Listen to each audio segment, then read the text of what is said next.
Kenalkan, nama saya Anissa Herdeni Lonang dengan NIM 200401502022. Saya akan menjelaskan materi pertama, yaitu hakikat pertumbuhan dan perkembangan. Apa itu pertumbuhan dan perkembangan, dan apa perbedaannya? Pertumbuhan adalah sesuatu yang sifatnya kuantitatif. Terdapat peningkatan ukuran dan struktur, contohnya tinggi badan ataupun berat badan. Sedangkan perkembangan adalah sesuatu yang sifatnya kualitatif dan kuantitatif. Terdapat sesuatu yang sifatnya progresif, teratur, dan koheren. Dua hal ini, yaitu pertumbuhan dan perkembangan, adalah hal yang berbeda. Tetapi, pertumbuhan dan perkembangan tidak dapat dipisahkan karena di dalam pertumbuhan dan perkembangan manusia saling berkaitan. Aspek perkembangan. Yang pertama fisik, kognitif, bahasa. Yang kedua sosial, emosi, bakat, minat, kreativitas. Yang ketiga moral, kesadaran beragama, dan kepribadian. Dua, hukum pertumbuhan dan perkembangan. Hukum-hukum pertumbuhan dan perkembangan ada dua, yaitu hukum Cephalodain dan Proximodistal. Hukum Cephalodain, hukum ini berlaku pada pertumbuhan fisik yang menyatakan bahwa pertumbuhan fisik dimulai dari kepala ke arah kaki. Sedangkan hukum proximodistal adalah hukum yang berlaku pada pertumbuhan fisik berpusat pada sumbu dan mengarah ke tepi. Dua, teori hukum perkembangan pada peserta didik. Perkembangan adalah serangkaian perubahan terkait usia yang terjadi selama rentang hidup. Studi tentang perkembangan manusia adalah subjek yang kaya dan beragam. Yang ketiga, individu dan aspek perkembangannya. Perkembangan individu berlangsung secara berurutan atau berkesinambung melalui periode atau masa. Secara faktual, perkembangan dimulai sejak terjadinya konsepsi. Setelah lahir, bayi menjalani masa kanak-kanak, remaja, dewasa, sampai hari tuanya yang pada umumnya memerlukan waktu sekitar 60-70 tahun. Dalam alur perkembangan individu, perkembangan dimulai sejak terjadinya masa konsepsi. Ini memberikan implikasi bahwa masa pra-kelahiran pun tidak boleh sampai disia-siakan. Yang keempat, kecerdasan menjemuk. Teori kecerdasan menjemuk mendefinisikan ulang definisi kecerdasan yang semula sempit hanya berarti kecerdasan linguistis dan matematis logis atau IQ saja menjadi 9 macam kecerdasan yang terdiri dari linguistik, matematis logis, spasial, musik, kinestetik, interpersonal, naturalis, dan eksistensial. Dari definisi ulang tersebut menjadikan seseorang untuk tidak beranggapan bahwa kesuksesan seseorang hanya ditentukan oleh skor IQ semata. Bakat adalah kemampuan bawaan yang merupakan potensi yang masih perlu dikembangkan atau dilatih untuk mencapai suatu kecakapan, pengetahuan, dan keterampilan khusus. Ternyata bakat sudah ada sejak kita dalam kandungan. Perpaduan antara multi intelijen antara ibu dan ayah yang membawa geng-geng multi intelijen dari 7 leluhur ke atas, orang tua ibu leluhur kedua, jadi kalau ke atas leluhur, kalau ke bawah keturunan. Kemudian setelah pertemuan kromosom antara ibu dan ayah, maka terjadilah program-program dan disimpan di otak. Otak itu terbagi menjadi dua, ada belahan kanan dan ada belahan kiri, ada otak besar dan ada pula otak kecil. Kecerdasan menurut multi-intelijen, kecerdasan dapat didefinisikan sebagai kemampuan untuk menyelesaikan masalah yang terjadi dalam kehidupan nyata, kemampuan untuk menghasilkan persoalan-persoalan baru untuk diselesaikan, kemampuan untuk menciptakan sesuatu atau menawarkan jasa yang akan menimbulkan penghargaan dalam budaya seseorang. Kecerdasan emosi atau IQ.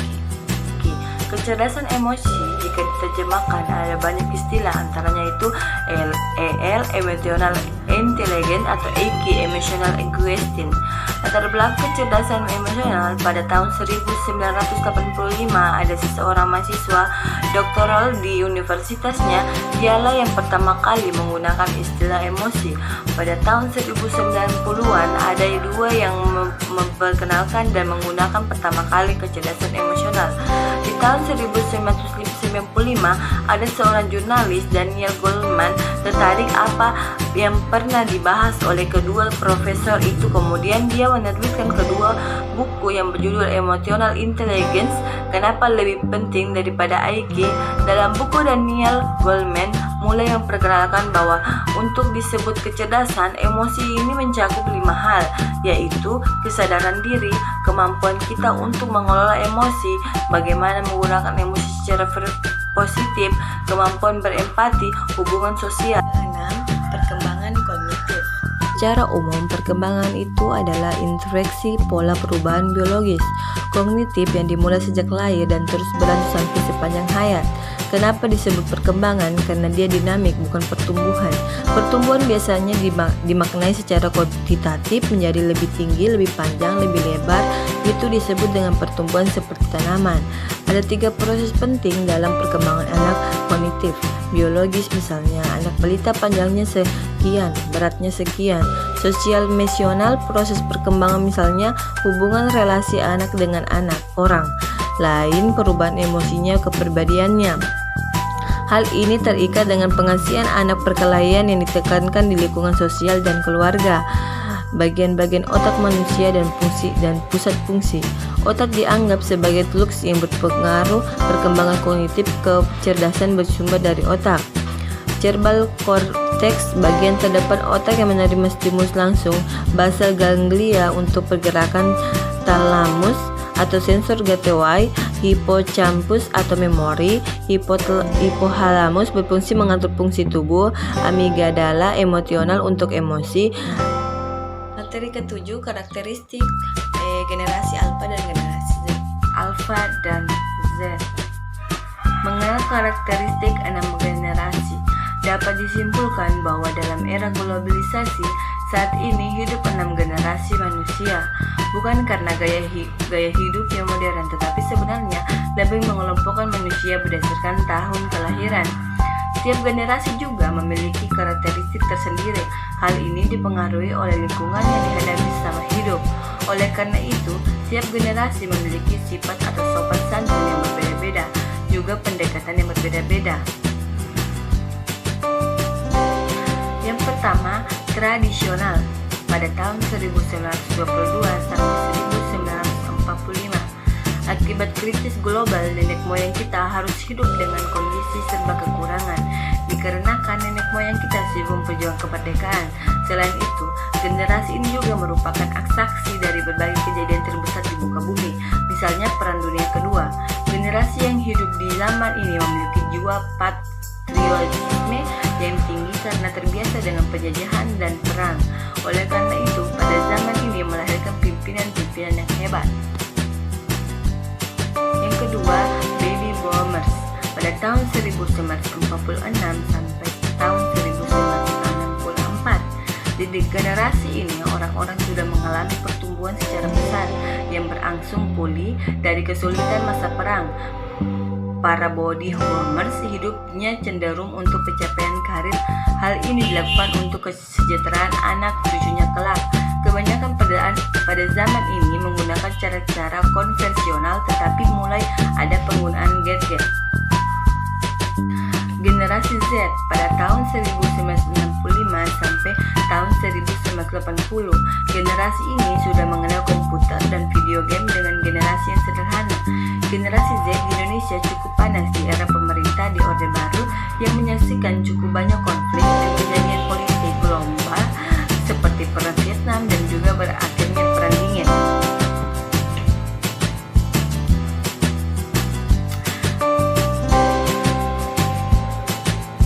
Milenial pada tahun 1981 sampai 1994. Pada generasi ini lebih mengejar solidaritas, kebahagiaan bersama, dan juga eksistensi diri agar dihargai. Generasi ini tumbuh sering dengan persamaan nilai-nilai dan HAM, sehingga mempengaruhi pembawaan mereka yang lebih demokratis. Generasi ini banyak berpengaruh baik untuk masa depan bangsa karena lebih jeli dalam melihat peluang seperti peluang untuk berbisnis dengan konsep yang menyesuaikan perkembangan zaman. Generasi Z pada tahun 1995 sampai 2010. Generasi ini adalah generasi yang tidak bisa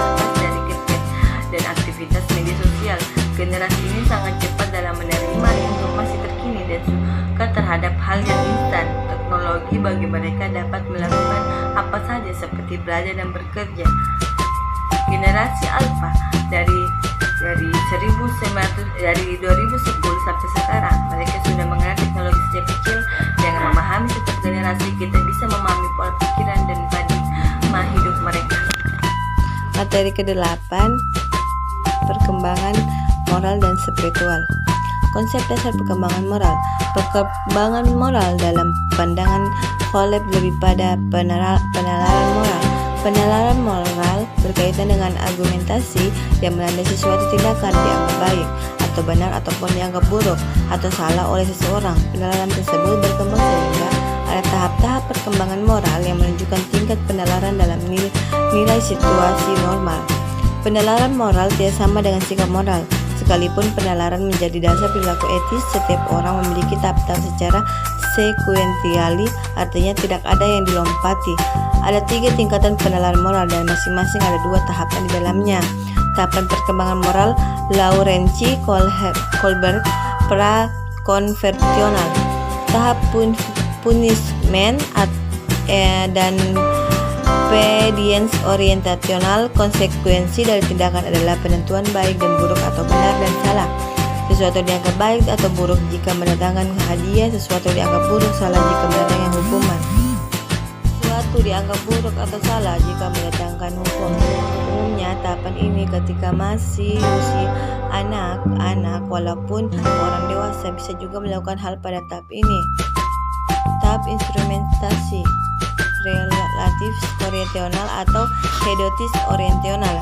Sejauhnya suatu tindakan bisa memenuhi kebutuhan diri dan orang lain serta tidak merugikan atau hubungan transaksional. Sesuatu dianggap baik atau benar jika bisa memenuhi kebutuhan diri orang lain dan tidak merugikan. Sesuatu dianggap buruk atau salah jika mendatangkan kerugian.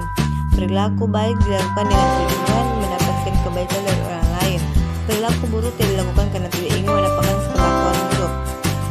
Konvensional tahap interpersonal, condens atau good boy atau good girl orientational. Sejauh mana sesuatu tindakan bisa mendatangkan penerimaan sosial dalam upaya conformity menjadi penentu baik dan buruk. Sesuatu dianggap baik jika menghasilkan penilaian sebagai good boy or good girl dari lingkungan sosial, dan sebaliknya persetujuan atau penerimaan kelompok adalah hal yang sangat penting. Perilaku baik dilakukan untuk dibilang sebagai orang baik. Tahap law and order orientational. Sejauh mana suatu tindakan selaras dengan hukum atau aturan yang ada menjadi penentu baik dan buruk. Kepatuhan pada perintah aturan tanpa ada interupsi atau pertanyaan is part of about 80% of the population that does not progress fast step 4. Perilaku baik dilakukan untuk memenuhi kewajiban penghormatan pada suatu otoritas. Post-konvensional tahap sosial kontrol legalist orientational.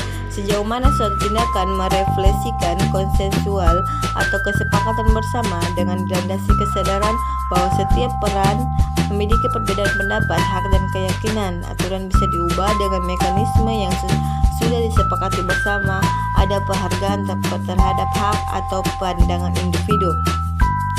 Musyawarah terjadi pada tahap ini. Perilaku baik dilakukan sebagaimana bagian dari tanggung jawab atau kesepakatan sosial yang ada. Tahap orientational of universal ethics principles. Sejauh mana suatu tindakan merefleksikan prinsip-prinsip etis atau melampaui dari aturan atau kesepakatan yang ada. Kesadaran bahwa manusia itu bermartabat, memiliki nilai dan kesucian. Perilaku baik dilakukan sebagai upaya melaksanakan prinsip etis atau kesadaran diri bahwa itu mencerminkan martabat atau nilai manusia. Tahap ke-7 perkembangan moral Lawrence Kohlberg. Sejauh mana keselarasan dan eksistensi dan pengalaman religius yang dipandang